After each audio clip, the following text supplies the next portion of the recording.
In the late 1980s, in the United States, Doug Tompkins was standing at the peak of a life many people could only dream of. He was the co-founder of the North Face and later tied his name to Esprit, brands that had appeared across city streets, store windows, and the closets of millions of people. But just when money, fame, and commercial power were all in his hands, Doug made a decision that left many people stunned. He walked away from the very world that had made his name. Not to retire and not to build another empire. Together with his wife, Christine Tompkins, he began buying forgotten lands in South America, places where grasslands had once been burned, wetlands had been exhausted by cattle, and the animals that once ruled those landscapes existed only in the memories of old people. One of those places was Iberá, a vast wetland in northeastern Argentina. In the Guarani language, Iberá means shining waters. It sounds like a name made for paradise. But for nearly 70 years, beneath that calm surface, an imbalance had been quietly spreading because one predator had disappeared from this land. So what really happened in Iberá that made an American fashion designer leave the glamorous world behind, buy land, restore wetlands, and try to bring nature back from the beginning?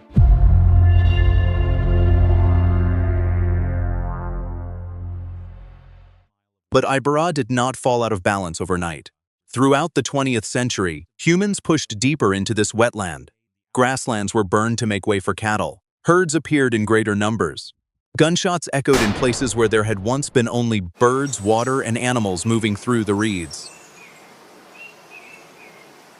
The jaguar was the species targeted the most. To ranchers, it was no longer a part of nature, but a threat to their cattle. One by one, they were hunted down, until the predator at the top of the food chain vanished from Corrientes for nearly 70 years. At the same time, giant river otters, macaws, peccaries, and many other species quietly retreated from the land that had once belonged to them. And when the jaguar was no longer there, Iberá began to change in ways that were hard to see at first. Capybaras, the largest rodents in the world, multiplied around the water. They were not an invasive species, they belonged here. But when there was no predator left to control them, their numbers grew too fast. Grasslands were grazed down, aquatic plants disappeared in patches. Bird nests were left exposed in open ground, insects lost their shelter. From a distance, the land still looked green, but inside it was slipping away from its natural order.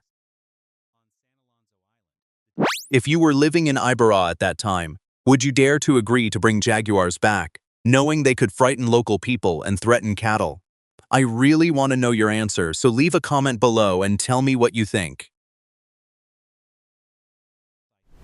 While Iberá was quietly drifting away from its natural order, Doug Tompkins and Christine Tompkins began doing something that made people across South America talk. They did not arrive like ordinary investors. They did not build resorts. They did not open mines. They did not turn wild land into real estate.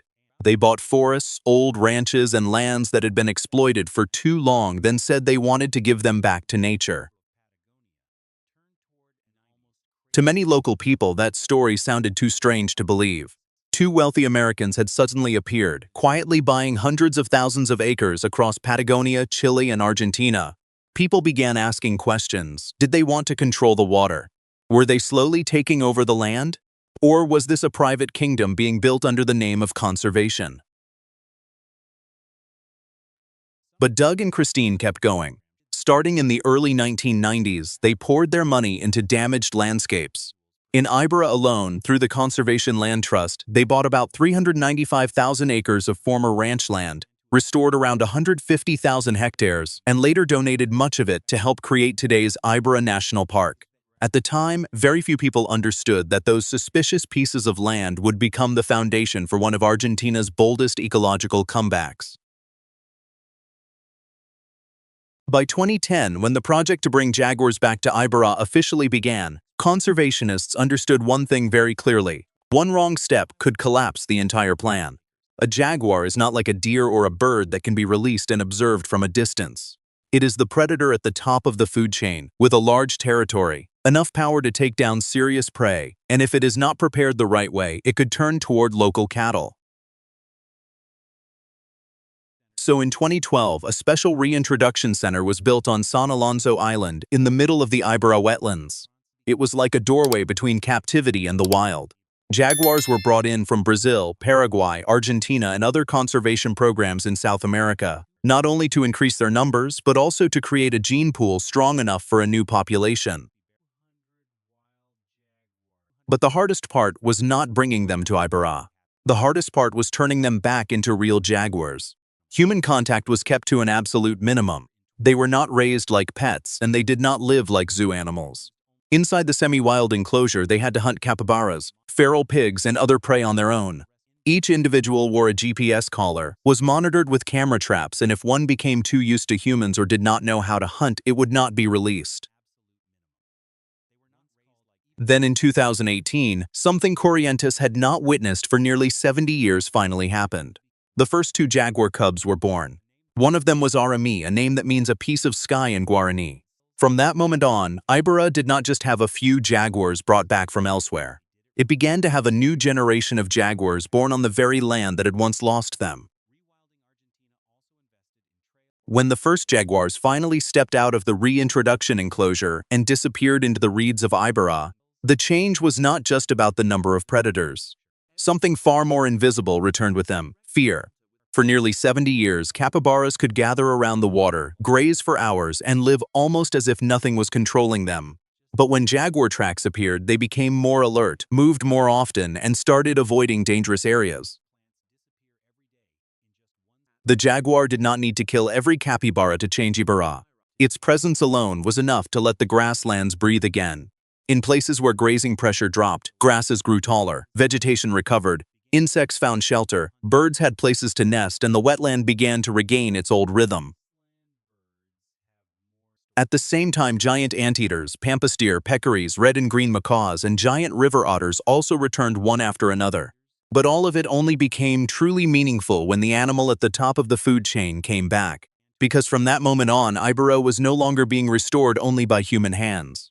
It was beginning to regulate itself again. Then in 2022, Iberá was tested by a real disaster.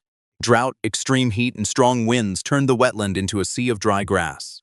Fire swept across Corrientes, burning millions of acres and threatening even the areas that had only just begun to recover. But Iberá did not fall. After the fires, jaguars continued breeding in the wild. Their cubs grew up among reeds, marsh water, and real prey. Ecotourism also began bringing people back to this land, from wildlife guides and boat drivers to former hunters who now lead visitors in search of jaguars. If Iberá could come back from the edge of collapse, could other damaged landscapes be saved the same way? Like, subscribe, and I'll see you in the next story.